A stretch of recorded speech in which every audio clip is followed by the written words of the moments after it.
ಪ್ರೀತಿಯ ವೀಕ್ಷಕರಿಗೆ Shankaranand TV YouTube ವಾಹಿನಿಗೆ ಸ್ವಾಗತ ಸುಸ್ವಾಗತ.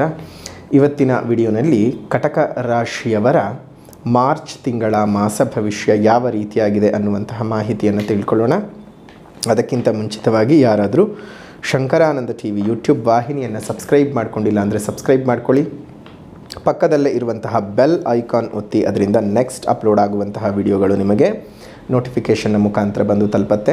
ಹೊಸ ಹೊಸ ಮಾಹಿತಿಗಳನ್ನು ತಿಳ್ಕೊಳ್ಳೋದಕ್ಕೆ ಸಾಧ್ಯವಾಗುತ್ತೆ ಅಂತ ತಿಳಿಸ್ತಾ, ಈ ಒಂದು ಮಾರ್ಚ್ ತಿಂಗಳಲ್ಲಿ ಬದಲಾವಣೆ ಆಗುವಂತಹ ಗ್ರಹಗಳ ಬಗ್ಗೆ ಮಾಹಿತಿಯನ್ನು ನೋಡೋಣ. 7ನೇ ತಾರೀಕಿನಂದು ಬುಧ ಮತ್ತು ಶುಕ್ರರು ಇಬ್ಬರು ತಮ್ಮ ಸ್ಥಾನವನ್ನು ಪಲ್ಲಟ ಮಾಡ್ತಾ ಇದ್ದಾರೆ. ಬುಧ ಮೀನರಾಶಿಗೆ ಪ್ರವೇಶ ಮಾಡಿದರೆ ಶುಕ್ರ ಕುಂಭರಾಶಿಗೆ ಪ್ರವೇಶ ಮಾಡ್ತಾ ಇದ್ದಾನೆ. 14ನೇ ತಾರೀಕಿನಂದು ರವಿ ಮೀನರಾಶಿಗೆ ಪ್ರವೇಶ ಮಾಡ್ತಾ ಇದ್ದಾನೆ. ಕುಜ 15ನೇ ತಾರೀಕಿನಂದು ಕುಂಭರಾಶಿಗೆ ಪ್ರವೇಶ ಮಾಡ್ತಾನೆ.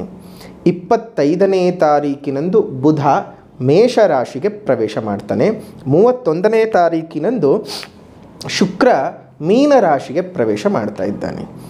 ಈ ಪ್ರವೇಶ ಮಾಡುವಂತಹ ಅಂದರೆ ಸಂಚಾರ ಮಾಡುವಂತಹ ಗ್ರಹಗಳು, ಈಗಾಗಲೇ ಸ್ಥಿತ ಇರುವಂತಹ ಗ್ರಹಗಳು ಕಟಕ ರಾಶಿಯವರಿಗೆ ಯಾವ್ಯಾವ ಸ್ಥಾನದಲ್ಲಿ ಸಂಚಾರ ಮಾಡುತ್ತೆ ನೋಡೋಣ.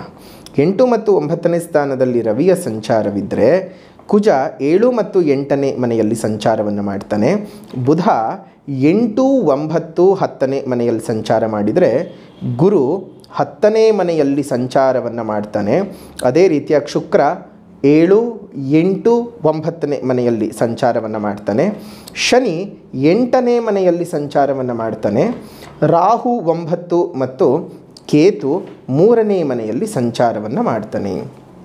ಈ ಒಂದು ಸಂಚಾರದ ಸ್ಥಿತಿಗತಿಗಳಿಂದಾಗಿ ಯಾವ ರೀತಿಯಾದಂತಹ ಫಲಾನುಫಲಗಳನ್ನು ಕರ್ಕಾಟಕ ರಾಶಿಯವರು ಮಾರ್ಚಿನ ತಿಂಗಳಲ್ಲಿ ಪಡೆದುಕೊಳ್ಳಬಹುದು ಅನ್ನೋದನ್ನು ನೋಡೋಣ. ಅದಕ್ಕೂ ಮುಂಚಿತವಾಗಿ ತಮ್ಮೆಲ್ಲರಿಗೂ ಹೋಳಿ ಹುಣ್ಣಿಮೆ ಹಾಗೂ ಮಹಾಶಿವರಾತ್ರಿ ಹಬ್ಬದ ಹಾರ್ದಿಕ ಶುಭಾಶಯಗಳು. 8ನೇ ತಾರೀಕಿನಂದು ನಮ್ಮೆಲ್ಲರಿಗೂ ಸಹ ಆ ಮಹಾದೇವನ ಒಂದು ವಿಜೃಂಭಣೆಯಾಗಿ ಅವನ ದಿನವನ್ನು ಆಚರಣೆ ಮಾಡ್ತಕ್ಕಂತಹದ್ದು ಮಹಾಶಿವರಾತ್ರಿ. ಅದೇ ರೀತಿಯಾಗಿ 25ನೇ ತಾರೀಕು ಹುಣ್ಣಿಮೆಯಂದು ಹೋಳಿ ಹುಣ್ಣಿಮೆ. ಆ ಹೋಳಿ ಹುಣ್ಣಿಮೆ ಹಬ್ಬದ ಹಾರ್ದಿಕ ಶುಭಾಶಯಗಳು. ಎರಡೂ ಹಬ್ಬಗಳನ್ನು ತುಂಬ ವಿಜೃಂಭಣೆಯಿಂದ ಆಚರಿಸಿ ಆ ದೇವರ ಕೃಪೆಗೆ ತಾವು ಎಲ್ಲರೂ ಸಹ ಪಾತ್ರರಾಗಿ, ಹಾಗಂತ ಹೇಳಿ ಆ ಹಬ್ಬವನ್ನು ಆಚರಣೆ ಮಾಡಬೇಕು ಅಂತ ಹೇಳಿ ಎಷ್ಟೋ ಬಾರಿ ಸಾಲಗಳನ್ನು ಮಾಡ್ಕೊಂಡು ಹಬ್ಬಗಳನ್ನು ಮಾಡ್ತೀರಿ. ದಯವಿಟ್ಟು ಯಾರೂ ಆ ರೀತಿಯಾಗಿ ಮಾಡ್ಕೊಳ್ಳೋಕೆ ಹೋಗಬೇಡಿ. ಇರೋದರಲ್ಲಿ ಅದೆಷ್ಟು ಹೆಚ್ಚು ಪೂಜೆಯನ್ನು ಮಾಡೋದಕ್ಕಾಗುತ್ತೆ. ಹೆಚ್ಚು ಪೂಜೆ ಅಂದ್ರೇನು, ತೊಗೊಂಡು ಬಂದು ಮಾರ್ಕೆಟ್ನಲ್ಲಿರೋ ಹೂವೆಲ್ಲ ತೊಗೊಂಡು ಬಂದು ಸುರಿಯೋದು ಅಂತ ಅರ್ಥ ಅಲ್ಲ. ನೀವು ಎಷ್ಟೇ ಹೂ ಹಾಕಿ, ನಿಮ್ಮ ಮನಸ್ಸು ಅನ್ನುವಂತಹ ಶ್ರದ್ಧೆ ಅನ್ನುವಂತಹ ಹೂವು ಆ ಒಂದು ದೇವರ ಬಳಿಯಲ್ಲಿ ನೀವು ಹಾಕಲಿಲ್ಲ ಅಂತ ಹೇಳಿದ್ರೆ ಯಾವೆಷ್ಟೇ ಹೂವಿದ್ರೂ ಅದು ಪ್ರಯೋಜನ ಇಲ್ಲ. ಹಾಗಾಗಿ ಆ ಒಂದು ವಿಚಾರಗಳಲ್ಲಿ ನೀವು ಮನಸ್ಸಿನ ಪೂಜೆ ಜಾಸ್ತಿ ಆಗಲಿ. ಎಷ್ಟು ನಾಮಜಪಗಳನ್ನು ಮಾಡೋಕ್ಕಾಗುತ್ತೆ ಅಷ್ಟು ನಾಮಜಪಗಳನ್ನು ಮಾಡಿ, ಎಷ್ಟು ದೇವರನ್ನು ನೆನೆಸಿಕೊಳ್ಳೋದಕ್ಕೆ ಸಾಧ್ಯವಾಗುತ್ತೆ ಅಷ್ಟು ದೇವರನ್ನು ನೆನೆಸ್ಕೊಳ್ಳುವಂಥ ಕೆಲಸವನ್ನು ಮಾಡಿ. ತಮ್ಮೆಲ್ಲರಿಗೂ ಸಹ ಒಳಿತಾಗಲಿ. ಇನ್ನು ಈ ಒಂದು ಮಾರ್ಚ್ನಲ್ಲಿ ಹೇಗಿದೆ ಅಂತಂದರೆ, ಒಂದು ರೀತಿ ದೇವರ ಕೃಪಾಶೀರ್ವಾದ ಅಂತಲೇ ಹೇಳಬಹುದು. ಒಳ್ಳೆ ರೀತಿಯಾದಂತಹ ದೇವರ ಅನುಗ್ರಹಗಳನ್ನು ನೀವು ಪಡೆದುಕೊಳ್ಳೋದಕ್ಕೆ ಸಾಧ್ಯವಾಗುತ್ತೆ. ದೇವರು ನಿಮಗೆ ಎಲ್ಲ ರೀತಿಯಾದಂತಹ ಹೊಸ ಹೊಸ ಅವಕಾಶಗಳನ್ನು ನಿಮಗೆ ಕಲ್ಪಿಸಿಕೊಡ್ತಾ ಹೋಗ್ತಾನೆ. ಕುಟುಂಬದಲ್ಲಿ ನಿಮಗೆ ನೆಮ್ಮದಿಯ ವಾತಾವರಣಗಳು, ಶುಭ ಕಾರ್ಯಗಳೆಲ್ಲ ಜರುಗುತ್ತವೆ. ಹೊಸ ಹೊಸ ರೀತಿಯ ಅವಕಾಶಗಳು ವ್ಯಾಪಾರ, ವ್ಯವಹಾರ, ಉದ್ಯೋಗಗಳಲ್ಲಿ ಬರುವಂತಹದ್ದು. ನಿರುದ್ಯೋಗ ಯುವಕ ಯುವತಿಯರಿಗೆ ಹೊಸ ರೀತಿಯಾದಂತಹ ಉದ್ಯೋಗದ ಪ್ರಾಪ್ತಿಯೋಗ ಇದೆ. ಮತ್ತು ಕುಟುಂಬದಲ್ಲಿ ನಿಮಗೆ ಎಷ್ಟು ನೆಮ್ಮದಿ ಸಿಗುತ್ತೆ ಅಂದರೆ ಕರ್ಕಾಟಕ ರಾಶಿಯವರಿಗೆ ಈ ತಿಂಗಳಲ್ಲಿ ತುಂಬ ಚೆನ್ನಾಗಿರುವಂತಹ ಯೋಗದ ಫಲಗಳಿದ್ದಾವೆ. ಅದೇ ರೀತಿಯಾಗಿ ಒಮ್ಮೆ ನಿಮ್ಮ ಜನ್ಮ ಜಾತಕವನ್ನು ಸಹ ತೋರಿಸ್ಕೊಳ್ಳಿ. ಆ ಜಾತಕದಲ್ಲಿ ಏನಾದರೂ ತೊಂದರೆಗಳು ಇತ್ತು ಅಂದರೆ ಅದನ್ನು ಪರಿಹಾರ ಮಾಡಿಕೊಂಡ್ರೆ ಇನ್ನು ಗೋಚಾರ ತುಂಬ ಚೆನ್ನಾಗಿದೆ. ಎರಡು ಸಹ ಒಟ್ಟಿಗೆ ನಿಮಗೆ ಸಪೋರ್ಟಿವ್ ಆಗುತ್ತೆ. ವೈರಿಗಳ ಕಾಟದಿಂದ ವಿಮುಕ್ತರಾಗ್ತೀರಿ. ಶತ್ರುಬಾಧೆಗಳು ನಾಶ ಆಗುವಂಥದ್ದು, ಕಂಟಕಗಳಿಂದ ವಿಮುಕ್ತರಾಗುವಂಥದ್ದು. ಹೊಸ ರೀತಿಯಲ್ಲಿ ಹೊಸ ಜನಕ್ಕೆ ನೀವು ಸಹ ಸಹಕಾರ ಕೊಡ್ತೀರಿ. ಒಳ್ಳೆ ರೀತಿಯಾದಂತಹ ಬೆಳವಣಿಗೆಯನ್ನು ನೀವು ಸಹ ನಿಮ್ಮ ಬದುಕಿನಲ್ಲಿ ನೋಡೋದು ಮಾತ್ರವಲ್ಲದೆ ಬೇರೆಯವ್ರಿಗೊಂದಿಷ್ಟು ನೀವು ಅನುಕೂಲದ ಸ್ಥಿತಿಗತಿಗಳನ್ನು ತಂದುಕೊಡ್ತೀರಿ. ಅದು ಒಳ್ಳೆಯ ವಿಚಾರವೇ ಹೌದು. ಇನ್ನು ಯಾರಿಗಾದರೂ ಮದುವೆ ಆಗ್ತಾ ಇಲ್ಲ, ಮದುವೆ ಸೆಟ್ ಆಗ್ತಾ ಇಲ್ಲ ಅಂದವ್ರಿಗೆ ಈ ತಿಂಗಳಲ್ಲಿ ಪ್ರಯತ್ನ ಪಟ್ಟರೆ ಖಂಡಿತವಾಗಿಯೂ ಅದಕ್ಕೆ ಸಂಬಂಧಪಟ್ಟಂತಹ ಒಳ್ಳೆಯ ವಿಚಾರಗಳನ್ನು ಈ ಒಂದು ಕಟಕ ರಾಶಿಯವರು ನೋಡೋದಕ್ಕೆ ಸಾಧ್ಯವಾಗುತ್ತೆ. ನಿಮ್ಮ ಪೂರ್ವಿಕರ ಆಸ್ತಿಗಳು ಅಥವಾ ಪೂರ್ವಿಕರ ಚರಾಸ್ತಿ ಇರ್ಬೋದು ಅಥವಾ ಸ್ಥಿರಾಸ್ತಿಗಳಿರಬಹುದು, ಒಡವೆಗಳು, ಅವರ ಹಳೆಯ ವಸ್ತ್ರಗಳು, ಬೆಳೆಬಾಳುವ ವಸ್ತ್ರಗಳು ಎಲ್ಲ ಬಂದು ನಿಮ್ಮ ಕೈ ಸೇರ್ತಕ್ಕಂಥದ್ದು ಆಗುತ್ತೆ. ಒಳ್ಳೆ ಸಿರಿತನದ ಯೋಗ, ಕಟಕ ರಾಶಿಯವರಿಗೆ ಸಿರಿತನದ ಯೋಗ ಇರತಕ್ಕಂತಹದ್ದು. ಒಳ್ಳೆ ರೀತಿಯಾಗಿ ನಿಮಗೇನಾದರೂ ಈ ತಿಂಗಳು ಮಾರ್ಚ್ನ ತಿಂಗಳು ಗರ್ಭಿಣಿ ಸ್ತ್ರೀಯರಿಗೆ ಡೇಟ್ ಏನಾದರೂ ಇತ್ತು ಅಂತಂದರೆ ಒಳ್ಳೆಯ ಮಕ್ಕಳುಗಳು ಹುಟ್ಟತಕ್ಕಂಥದ್ದು, ಆಸ್ತಿ ಪಾಸ್ತಿಗಳನ್ನು ಖರೀದಿ ಮಾಡ್ತಕ್ಕಂತಹ ಯೋಗಗಳು ಇದ್ದಾವೆ. ಚಿನ್ನಾಭರಣಗಳ ಖರೀದಿಯ ಯೋಗ ಸಹ ನಿಮಗೆ ಇರ್ತಕ್ಕಂಥದ್ದು. ಕ್ರೀಡಾಪಟುಗಳಿಗೆ, ವಿದ್ಯಾರ್ಥಿಗಳಿಗೆ, ವಿಜ್ಞಾನಿಗಳಿಗೆ ಈ ಬಹಳ ಕೀರ್ತಿ ಪ್ರತಿಷ್ಠೆಗಳು ಬರ್ತಕ್ಕಂಥದ್ದು. ವಿದ್ಯಾರ್ಥಿಗಳಿಗಂತೂ ನಿಮ್ಮ ವಿದ್ಯಾಭ್ಯಾಸದಲ್ಲಿ ಬಹಳಷ್ಟು ಪ್ರಗತಿ ಉಂಟಾಗ್ತಾ ಇರುತ್ತೆ. ನೀವು ಅಂದುಕೊಳ್ಳದ ರೀತಿಯಲ್ಲಿ ನಿಮ್ಮ ಜೀವನದಲ್ಲಿ ದೊಡ್ಡ ಮಟ್ಟದ ಬದಲಾವಣೆಯನ್ನು ನೀವು ನೋಡೋದಕ್ಕೆ ಸಾಧ್ಯವಾಗುತ್ತೆ. ಇನ್ನು ಸತತವಾದಂತಹ ಪ್ರಯಾಣದ ಯೋಗಗಳಿಂದಾಗಿ ನಿಮಗೆ ಅನುಕೂಲತೆಗಳು ಜಾಸ್ತಿ ಆಗ್ತಾ ಬರುತ್ತವೆ. ಏನಪ್ಪ ಪ್ರಯಾಣ ಮಾಡೋದ್ರಿಂದ ಯೋಗ ಜಾಸ್ತಿ ಆಗುತ್ತೆ ಅಂತ ಕೇಳ್ಬೋದು. ನೀವು ಹೋಗೋದು ಅಷ್ಟೇ, ಯೋಗ ಇದ್ದದ್ದಕ್ಕೆ ನೀವು ಪ್ರಯಾಣ ಮಾಡ್ತೀರಿ.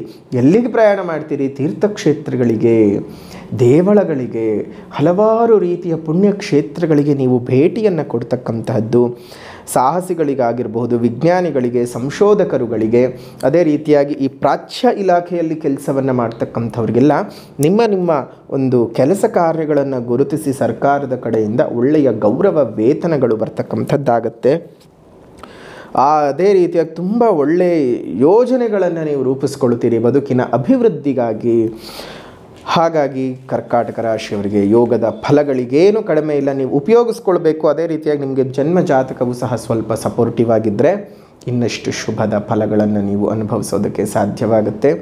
ಎಲ್ಲ ರೀತಿಯಿಂದಲೂ ಸಹ ನೀವು ಯೋಗದ ಫಲಗಳನ್ನು ಅನುಭವಿಸಬೇಕು ಅಂತ ಹೇಳಿದರೆ 2 ಪರಿಹಾರಗಳನ್ನು ಮಾಡಿಕೊಳ್ಳಬೇಕು. ಮೊದಲನೇದಾಗಿ ಸಾಮಾಜಿಕ ಪರಿಹಾರ.